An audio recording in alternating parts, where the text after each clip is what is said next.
Latest technology courses, best infrastructure మరియు అద్భుతమైన placements. Engineering లో మీ best choice Avion institute of engineering and technology, Ibrahimpatnam. నమస్తే, welcome to another episode of రామోయిజం.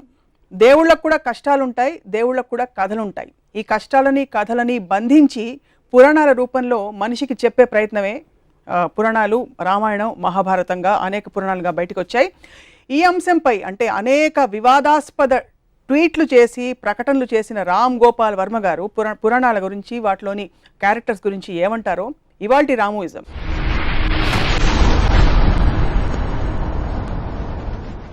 నమస్కారం. Latest tweet ఏంటి రామ్ గోపాల్ వర్మ గారు? Latest tweet on Ramayanam or Mahabharatam కాన్సెప్ట్లో వినాయక చవితి వచ్చినప్పుడు నేను ఒక సిరీస్ ఆఫ్ ట్వీట్స్ చేశాను. నేను ఐసిస్, అల్ ఖైదా లాంటి ఒక విపరీత టెర్రరిస్ట్ ఆర్గనైజేషన్లు చేసే ఘోరాల తర్వాత అంతకు మించిన ఘోరం నేను విన్నది, ఒక తండ్రి తన ఇంట్లోకి రానియట్లేదని ఒక కొడుకు తల నరికేశాడు అని నేను పెట్టిన ట్వీట్. ఒకవేళ తన కొడుకు తల నరికి తర్వాత ఏంటి విషయం తెలిసి తన కొడుకే అని తనకి తెలిసి దారేపో ఏనుగు తల నరికేసి ఏనుగు తల పెట్టేశాడు. ఏనుగు తల పెట్టి మనిషి మీద పెట్టే శక్తి ఉన్నప్పుడు తన కొడుకు తలే పెట్టచ్చు కదా, మళ్ళీ ఏనుగు తల ఎందుకు అనేది ఒక ట్వీట్ పెట్టాను. నాకు గణపతి కథ అలా చెప్పారు. ఫస్ట్ శివుడు అనే దేవుడికి తన కొడుకు తనే తెలియదా ఒకటి, అది పక్కన పెడదాం. ఒక చిన్న పిల్లడు లోపలికి రావద్దు అన్నాడు, తను అటాక్ కూడా చేయలేదు.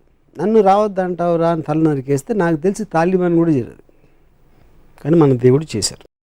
దాని తర్వాత ఏనుగుని చంపితే ఇప్పుడు WWF అంత గోల్ చేస్తారు, మేము సినిమాలో కుక్కను పెడితే సెన్సార్ వాళ్ళు కుక్కర్ని ఏమైనా చేశారా అని అడుగుతారు. ఏమి అన్నం పోయిన తెలియదు, ఏనుగుని చంపేసి దాని తలను పెట్టారు. ఆ తల ఎందుకు పెట్టలేదు అదో క్వశ్చన్. దాని మీద బాంబేలో ఒక శివసేన ఇలాంటి ఎంఎస్ గ్రూప్ వాళ్ళు ఇలాంటి ట్వీట్లు పెడతాంటే గణపతి అంటే చాలా పెద్ద ఈవెంట్ బాంబేలో. అంటే దాంట్లో ఒక లీడరు ఇప్పుడు మనం గొడవ చేస్తే దీని గురించి దాంట్లో లాజిక్ అంతా బయటికి లాగుతారో తనకే పబ్లిసిటీ వస్తుంది, వదిలేయండి అని చెప్పాడు. సో నా పాయింట్ ఏంటంటే అది ఇప్పుడు మనం బ్లైండ్గా ఫాలో అవ్వటానికి ఒక దేవుడికి ఉన్న క్వాలిటీస్, ఆ దేవుడికి ఉన్న ఆ పర్టిక్యులర్ పురాణ పురుషుడికి ఉన్న క్వాలిటీస్ అనేది మనకు చాలా ఇంపార్టెంట్ స్టడీ చేయడం. నేను బ్లాటెంట్గా ఇలాంటి ఆస్పెక్ట్స్ ఉన్నప్పుడు దాన్ని క్వశ్చన్ చేయకుండా కేవలం దేవుడు చేశాడు కాబట్టి వదిలేసాం, తాలిబాన్ చేస్తే, అల్ ఖైదా చేస్తే వాళ్ళని రాక్షసులు అంటాం. ఇది ఒక ఎగ్జాంపుల్. రెండో ఎగ్జాంపుల్, రాముడు వనవాసానికి వెళ్ళిపోయాడు, సీతమ్మ, లక్ష్మణుడు ముగ్గురు వెళ్ళిపోయారు. 14 సంవత్సరాలకి సరిపడా వాళ్ళకి బట్టలు ఆభరణాలు ఇచ్చారు. అవి ఎవరు మోసారని ఒక ట్వీట్ పెట్టాను.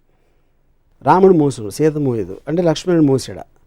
ఒకవేళ ఇవ్వకపోతే అవే బట్టలతో 14 సంవత్సరాలు ఉన్నారా? లేకపోతే అడవిలో వేరే బట్టలు ఎక్కడ కొనుక్కున్నారు? లేకపోతే ఆకులను కట్టుకున్నారు? ఇలాంటివి ట్వీట్ చేశారు. అదేంటి నాకు కించపరచడం కాదు, దాని గురించి జోక్ చేయడం కాదు. ఇలాంటి ఫండమెంటల్ ఎలిమెంట్స్ గురించి నేను సినిమా తీస్తే 1,00,000 రకాల రివ్యూలు రాస్తారు. రామాయణ మహాభారతంలో నేను తీసే అతి చెత్త సినిమాలు కానీ ఎక్కువ లొసుగులు ఉన్నాయని నా ఫీలింగ్. వాటికి ఎవరు ఇంత పూజిస్తారు కానీ రివ్యూస్ రాయరు. నా సినిమాలు ఏమో చూడరు, ఫ్లాప్ చేయిస్తారు. ఆ జలసీ తోటి నా మనసులోంచి వచ్చిన ఒక ఆక్రోషం నుంచి ఆ ట్వీట్స్ వచ్చాయి. ఇక్కడ కార్ ఆన్ చేస్తే అక్కడ డోర్ తీస్తారు, మధ్యలో కార్ ఆగిపోయిందా, పెట్రోల్ పోయించాడా, ఈ డీటెయిల్స్ అన్ని మీరు చూపించారు కదా మీ సినిమాలో. నా పాయింట్, ఒక ఫాదర్ కొడుకు తల నరికేయటానికి కారు ఆపేశాడు, పెట్రోల్, ఎంత చిన్న ఎగ్జాంపుల్, అది సరిపోతుందా? అంటే దానికి దీనికి పోలిస్తే మీ గురించి నాకు అర్థమవుతుంది. ఈ పోలిక కరెక్ట్ అని అనుకుంటే సివియారిటీ ఆఫ్ ద థింగ్ అది కాదు. ఇక్కడ లాజికల్ కార్లు పెట్రోల్ ఉందా లేకుండా వెళ్ళిందా అనేది దాని వలన ఏమి మీకు మారల్ ఆస్పెక్ట్ అనేది ఏమి రాదు. మీకు ఒక స్టోరీలో ఒక లాజిక్ అది. ఇక్కడ it is destroying the fundamentals of God. That is okay. I'm talking about రాముడు బట్టలు మోసాడా, వాళ్ళు ఇస్త్రీ చేసుకున్నారా, గంజి పెట్టి ఇస్త్రీ చేస్తారా, లేకపోతే వాటి ఆ క్వశ్చన్స్ కి ఆన్సర్ గా ఇది కథలో ఓకే. అప్పుడు okay, so okay, I agree, you're right, I'm wrong. So ఇంకో ఎగ్జాంపుల్ ఇస్తాను. కైకేయి పాతకి రాముడిని అడిగి పంపించేస్తుంది, రాముడిని అడిగి భరతుడికి పట్టాభిషేకం. కైకేయి ఎందుకు చేసింది? రాముడు కన్నా తన కొడుకు అంటే ఎక్కువ ఇష్టం భరతుడు, తన భరతుడికి రావాలని ప్రతి తల్లికి ఉంటుంది. మాట ఇచ్చింది ఎవరు? దశరథుడు. నువ్వేం చేస్తే చేస్తాను. ఎందుకు? ఆ పర్టిక్యులర్ టైంలో ఎమోషన్లో ఏదో ఒక టైంలో తను ఇచ్చాడు మాట. ఆ మాట ఇప్పుడు నాకు చేయాలని. రాముడే కావాలి, రాముడే ఎందుకు కావాలని నాకు బ్రాహ్మణంలో ఎక్కడా లేదు. ప్రజలకి ఏం చేస్తే రాముడే కావాలన్నాడు నాకు ఇంతవరకు అర్థం కాలేదు. ఓకే, రాముడు మంచోడు, take it for granted, author Valmiki చెప్పాడు కాబట్టి నేను తీసుకుంటున్నాను.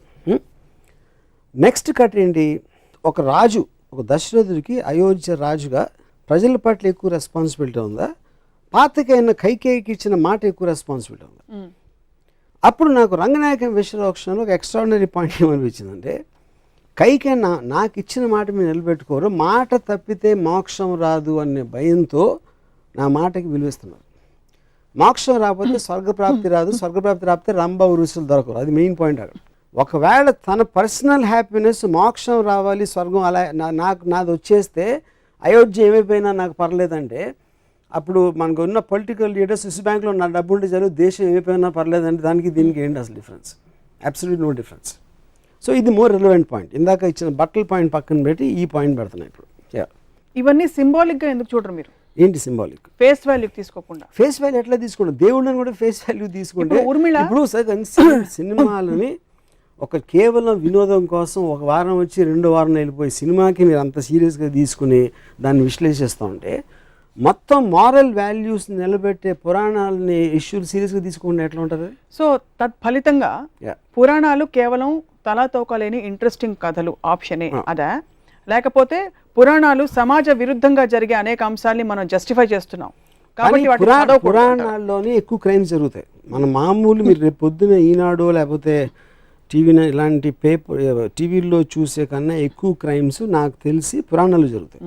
అబ్సల్యూట్లీ లేనిది. అది ఉండాలా ఉండకూడదా క్వశ్చన్ కాదు, పాయింట్ అది కాదు.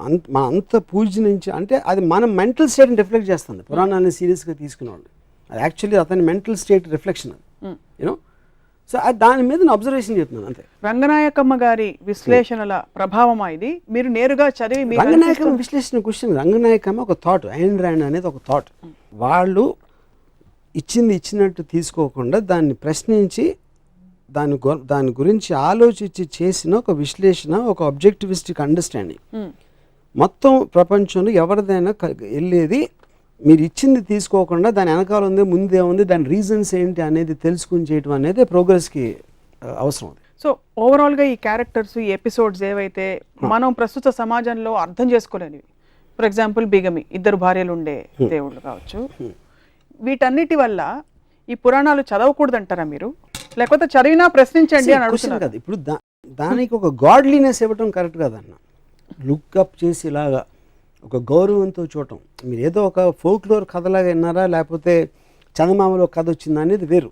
మీకు మారల్ సింబల్స్ కింద ఉన్న పురాణ పురుషులు వెనకాల కథలు ఇవా అన్నప్పుడు ఏ మారల్ దాంట్లోంచి తీసుకుంటారు? ఉదాహరణకి అది రాముడు మంచివాడు, ఎక్కువ ఎందుకు మంచివాడు ఎంతవరకు అర్థం కాల. రాముడు ఇప్పుడు శూర్పణఖ అని ఒక స్త్రీ, తను కోరి వచ్చింది, ముక్కు కోసేది. అది అంటే అందవికారం అంటే అంతకుముందు అందంగా ఉండాలి కదా, ముక్కు కోస్తే ఏమవుతుంది? లేకపోతే అంతకుముందే అందవికారంగా ఉంటే ముక్కు కోసిన మాత్రం మళ్ళీ ఇంకా పెరగదు వికారం. సో మనం ఈవ్టీజ్ చేస్తున్నాం, ఒక అమ్మాయిని ఇలా అంటున్నాం అంటే మన సమాజంలో ఇప్పుడు ప్రాస్టిట్యూట్స్ని కూడా లా ప్రకారం గౌరవంగా చూడాలి, మనం కించపరిచి చూడకూడదు. ఎందుకంటే వాళ్ళు ఎందుకు అయ్యారో ఆ కారణాలు ఏదో రకరకాలు ఉంటాయి. సో ఒక స్త్రీని తన కంటి ముందు ముక్కు కోస్తా ఉంటే చూస్తే అది మంచి బెలడ్ ఏంటి? దాంట్లో ముందు రాగానే కోసేలేదు, ఫస్ట్ ఏం చేసింది చెప్పండి. వెళ్ళమన్నాడు. ఇప్పుడు ఒక అమ్మాయి వచ్చిందండి నా దగ్గరికి, నేను కలవనన్నాను, మళ్ళీ వచ్చింది కలనంటే ముక్కు కోసేస్తే ఊరుకుంటారా?